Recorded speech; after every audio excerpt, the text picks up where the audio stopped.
Letter of explanation is one document which I have used during my PR process, during the citizenship process, during applying for visitor visa process, during the grandparent and parent PR program process. And there is no set format which I have used. I have tried to put logic. I have tried to give where if the documents are missing, I have tried to give alternate document and detailed explanation why the document has been not submitted.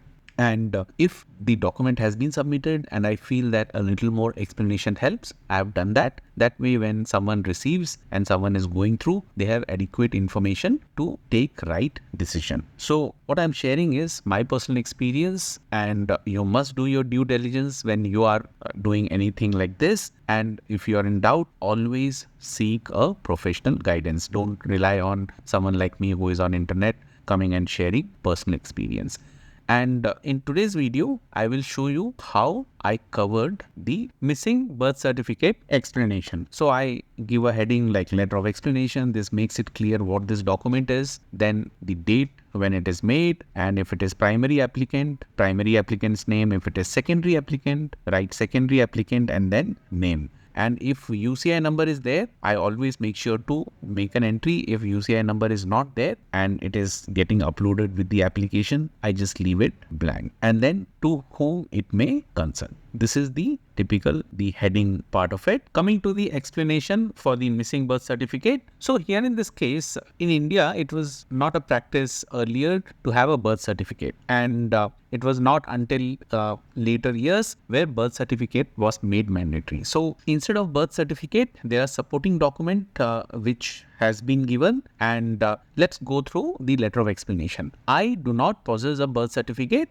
as this was not mandatory at the time of my birth, and I was born in a village where the practice of registering birth was not common. The first official accounting of my birth date was done at the time of joining school. That is what usually would happen. And however, my date of birth is duly recorded in my pensioner photo card. So that's a government issued ID card which includes my name, address, photograph, and critically my date of birth. This document is recognized and trusted by all government and non-government entities in India for birth date and other identity details verification purpose. The pension photo card issued by central government is signed by a gazette officer and undergoes thorough verification process every year, ensuring its accuracy and authenticity. So if you know how the government pension work, every year you have to tell that you are alive. So there is a verification process which happens, and of course all of the detail what is mentioned is recorded in those documents.